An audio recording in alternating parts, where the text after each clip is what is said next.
Bom dia, meus amores! Saudades do nosso café com elétrica, né? Hoje eu vim aqui trazer uma pauta para vocês que muitos têm me perguntado. Inclusive ontem uma engenheira veio me mandar mensagem aqui no Instagram e falou: Lu, eu ainda trabalho no CLT, tenho muita vontade de empreender, mas eu tenho medo, né? Tenho medo de não saber por onde começar, de não dar certo. E é justamente, né, essa insegurança que nós passamos no começo de um novo negócio. Hoje, para quem já acompanha o meu trabalho, o trabalho da Weber Energy Light, que é a empresa que eu estou à frente, sabe que além dos serviços de projeto elétrico, que é um dos pontos que eu vou trazer para vocês, nós trabalhamos também com a formatação de franquias e mentorias. Então esses são alguns pilares aí que podem ajudar a trazer, né, um direcionamento maior para os profissionais. E aí, se tratando dessa questão, né, de projetos elétricos, eu tenho um parceiraço aqui no Instagram, que é o engenheiro Moacir, já fez live com a gente, e sempre que um profissional vem com dúvidas técnicas sobre como fazer um projeto elétrico, eu quero ser projetista, eu acabo direcionando para o Moacir, porque eles têm cursos excelentes ali nessa área. Agora, quando o profissional chega para mim e fala: Lu, eu já tenho o quesito de atribuição ou a experiência técnica, a minha dificuldade é mais para o lado empreendedor, de saber realmente como vender esse projeto de forma assertiva para um cliente, como fazer a precificação disso e manter, né, essa recorrência aí de serviço. E aí algo que eu trago muito, né, no começo é justamente alguns pilares que eu até anotei e vou ir trazendo para vocês, né, do que os nossos mentorados sempre trazem de dificuldades. Essa questão de que no começo muitas vezes a gente tem poucos clientes. Então essa é a primeiro direcionamento que eu trago para você. Como que eu consigo melhorar isso? Muitos profissionais, eles simplesmente começaram o empreendedorismo porque começaram a ter serviços por indicação e não estruturaram uma estratégia comercial de abordagem para os seus negócios. E aí corre um risco, e isso já aconteceu com muitos profissionais, de um determinado momento você entrar em decadência, porque acaba parando de chegar essas indicações e você não tem um método assertivo de fazer prospecção de clientes. Então a primeira situação que eu falo, quando a gente entra em abordagem comercial de um negócio, tem as estratégias do digital, que é um dos trabalhos que eu faço. Então essa questão de ter um posicionamento, uma imagem de um marketing pessoal e profissional coerente. Inclusive, já fica a dica aí para vocês. Acredito que a gente vai ter uma transmissão ao vivo no dia 23, se eu não estou enganado. Deixa eu olhar aqui na agenda também para eu passar certinho para vocês. Agora de agosto vai ser dia 29, finalzinho de agosto. Gente, vou estar lá no IEP, que é o Instituto de Engenharia do Paraná, em Curitiba, trazendo essa palestra para os acadêmicos, né, sobre essa questão do marketing pessoal e profissional. E aí eu consigo compartilhar também o linkzinho com vocês. Então esse é um dos primeiros pontos. O segundo, que é assim, viver só do digital, Luana, é um risco. A gente sempre ouve falar em gestão estratégica financeira, que muitas vezes você precisa ter um pouquinho de renda de várias fontes diferentes. Mas se eu pensar especificamente no setor de projeto elétrico, eu posso diversificar o método como esses leads chegam até mim.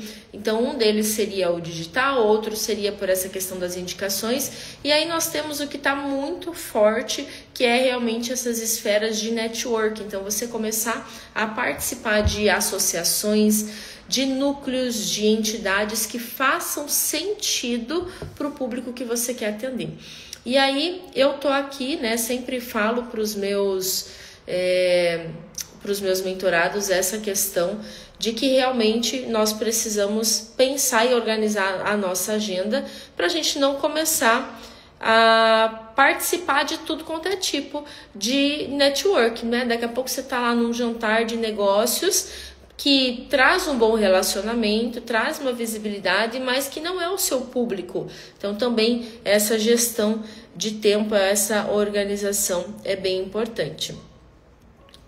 Deixa eu ver aqui. Meu Deus, como é que eu faço para Eu vi que teve um comentário aqui, eu vou só tentar desativar rapidinho para a gente poder dar sequência, daí aqui, pronto.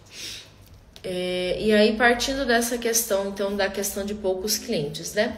Segundo ponto, vamos lá rapidinho, então. Segundo ponto, que é a principal dificuldade, o maior medo, é justamente essa parte de estruturação financeira. Então, você às vezes tem dúvida ou dificuldade em quanto eu devo cobrar por esse serviço. Hoje eu estava conversando hoje cedo com um especialista na área de finanças, né, trazendo esses insights que a gente precisa olhar para um projeto elétrico. Poxa, mas é só um projeto elétrico, é só uma prestação de serviço. O que eu tenho de insumos disso? E aí sim, nós temos taxas, nós temos impostos, nós temos os custos de software, né, muitas vezes um deslocamento que vai ser necessário até o cliente, e aí você precisa olhar com isso de forma estratégica para você saber exatamente o valor a ser cobrado. Daqui a pouco ocorre duas situações: ou você está cobrando muito acima o valor e aí acaba ficando um pouco desleal aí com relação à concorrência, sendo que o escopo da entrega é o mesmo. E também corre o outro risco, né, de você estar cobrando um preço muito abaixo e talvez ficando no prejuízo, né, achando que está tendo venda e realmente o seu faturamento ali tá um pouquinho, a lucratividade um pouquinho defasada. Então isso é bem importante. Como que eu fiz? Eu estruturei de fato, tá? Então a gente tem lá projeto de uma residência, projeto de um prédio, projeto de uma indústria, são um pouquinho diferente. E aí a gente tem realmente todo esse centro de custo para eu poder entender quantas horas demanda da equipe de trabalho para desenvolver aquele serviço e aí ser assertivo na questão da precificação. E outra coisa que ajudou muito essa questão da briga por preço, né, hoje em dia, é justamente detalhar melhor o teu escopo de entrega. Eu estava com um engenheiro eletricista 2 semanas atrás aqui no escritório e ele me falou sobre isso. Ele falou: poxa, Lu, eu mando um orçamento muitas vezes para um cliente e ele vai fazendo outros orçamentos e de repente ele escolhe apenas aquele que tem o menor valor. E aí isso me assusta, porque muitas vezes nós não fomos assertivos na nossa comunicação com o cliente. A gente precisa detalhar esse escopo de entrega. Então existe uma diferença, né? Hoje, projeto elétrico, no nosso escopo aqui da Weber, na nossa proposta, nós temos 44 itens que contemplam esse projeto. E aí eu trago para vocês assim: meu Deus, Luana, mas precisa de tanta coisa? Justamente para a gente trazer essa clareza melhor para o nosso cliente. Se é um cliente que eu percebo que ele vai olhar para essa questão de preço, a gente consegue fazer uma entrega de um projeto com um escopo mais simples, menos detalhamento, não usando de metodologias como o método BIM hoje em dia. Agora, se é um cliente que ele já olha essa questão do projeto como um ativo, né, dentro da sua edificação, da sua empresa, e realmente é algo que vai trazer uma conversão de valor para ele, que de fato acontece. Eu sempre trago vários exemplos aqui de obras que a gente inclusive já conseguiu economizar aí praticamente R$500 mil só fazendo alguns ajustes na parte de projeto elétrico, né? Então realmente é bem bacana. A gente consegue fazer, né, um escopo com detalhamento um pouquinho maior. Outro ponto que a gente tem é justamente quando as pessoas elas querem começar o negócio, e aí é o terceiro e último ponto que eu vou trazer das dores e das dúvidas aqui para a nossa conversa de hoje, apenas começando, executando algo sem ter um planejamento. E aí você tem um risco, né, realmente de daqui a pouco o seu sistema operacional parar. Eu sempre pego no pé de todo mundo que trabalha comigo com relação a isso, inclusive, né? Nós não podemos ser tarefeiros, a gente sempre precisa se dedicar mais à parte de planejamento do que à parte executiva. E quer um exemplo disso dentro da engenharia? A nossa região aqui do Brasil, a gente sabe, né, em média, quanto tempo leva, por exemplo, para você construir uma casa. Vamos pegar algo pequeno, né? Em média ali 9 meses, 1 ano, se tiver dentro dos parâmetros normais. E aí se você pega outras culturas, a gente tem casos aí, por exemplo, da cultura chinesa, que já se construiu prédios de vários andares ali em apenas 20 dias. Então, qual é essa grande diferença, né? Por que às vezes o executar é mais rápido e mais assertivo em outras culturas do que aqui para nós? Justamente porque entra nessa parte de planejamento. Então, quanto mais tempo você gasta e você se dedica a planejar algo, a olhar para o estratégico e organizar tudo isso, a hora que você vai para a ação, é muito mais rápido e a sua conversão acontece de forma muito mais assertiva. E onde eu quero chegar falando de projeto elétrico? Luana, mas o que eu tenho que planejar num projeto elétrico? Então, o planejamento dentro do projeto, ele começa desde esse estudo de briefing com o seu cliente, do detalhamento das necessidades, começa também com o layout padrão que você vai utilizar para fazer a entrega desse projeto, as ferramentas que você precisa utilizar também, que serão necessárias para o desenvolvimento desse projeto.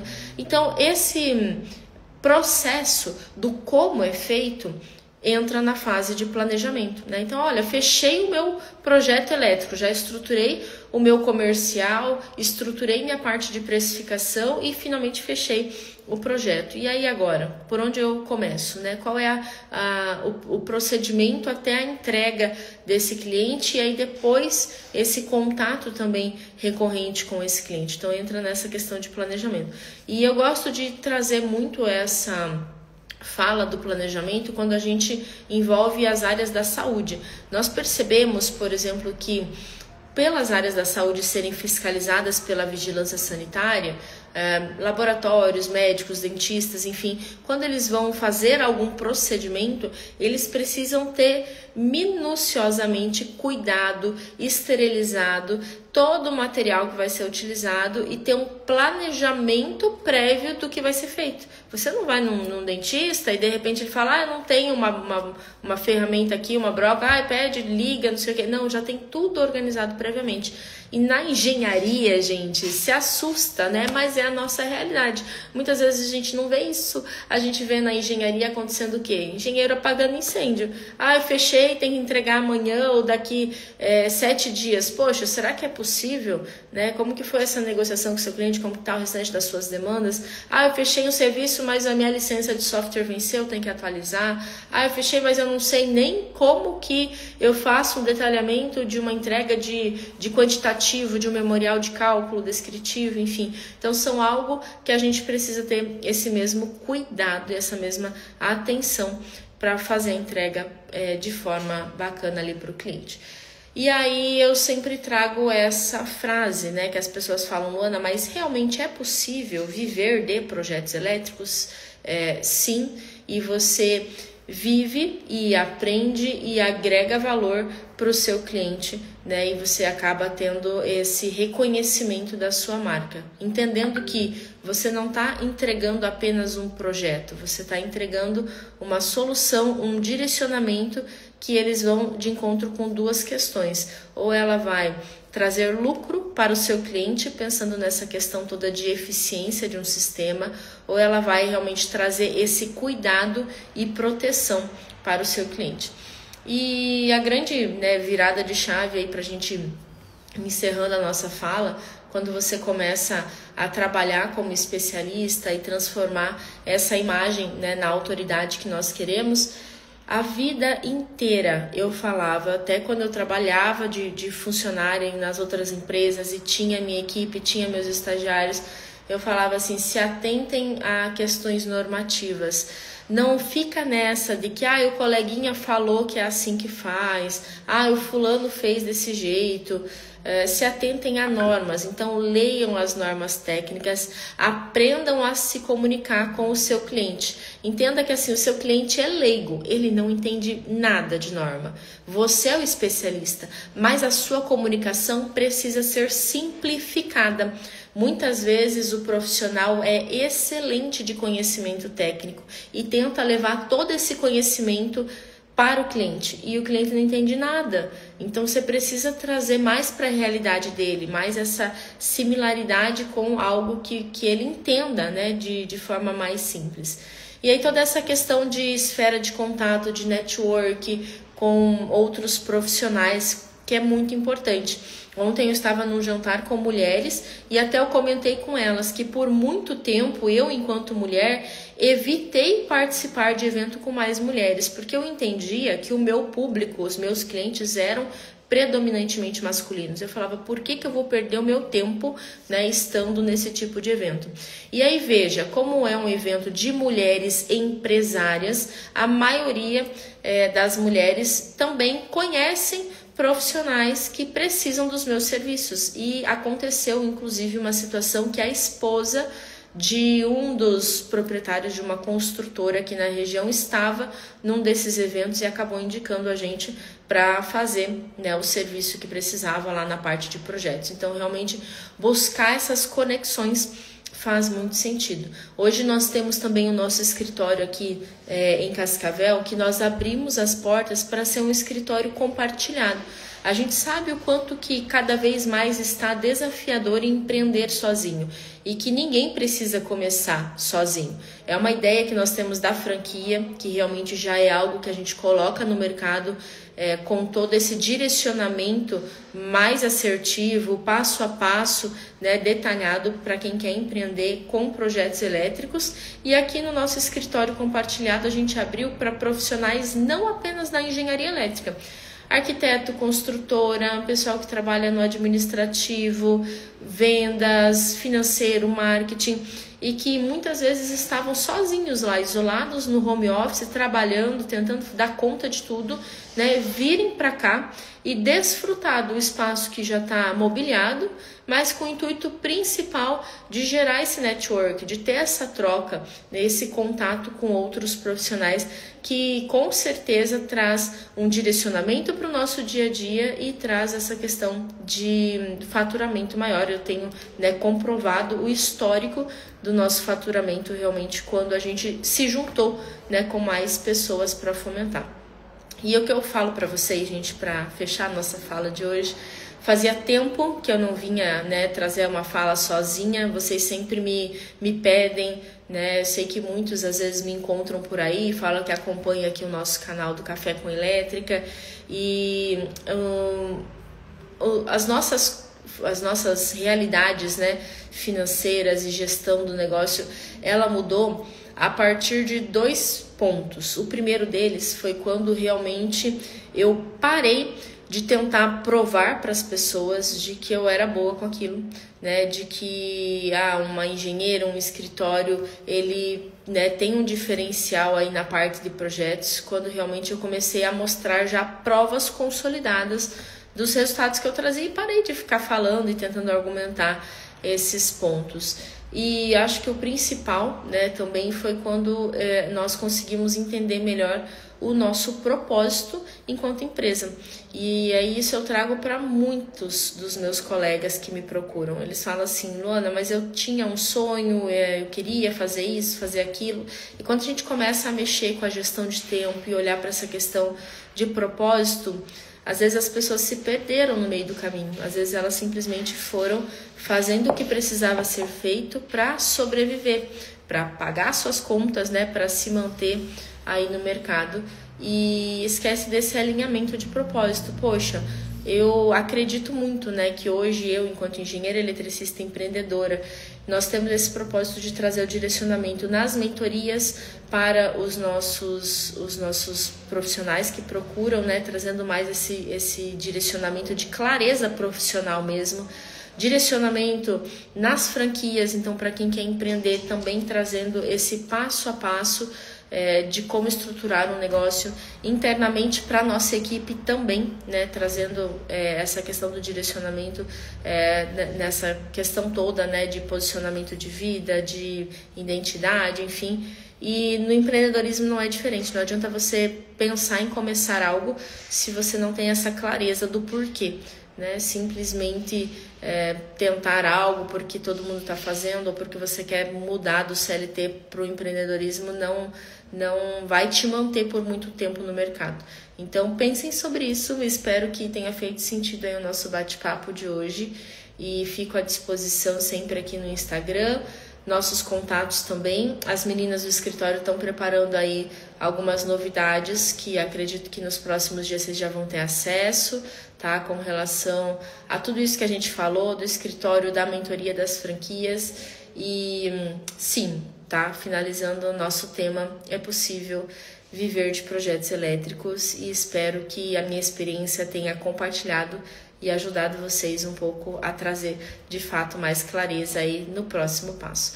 Um grande abraço para vocês, obrigada por estarem aqui comigo, né, participando de mais um Café com Elétrica e até a semana que vem, meus amores. Tchau, tchau.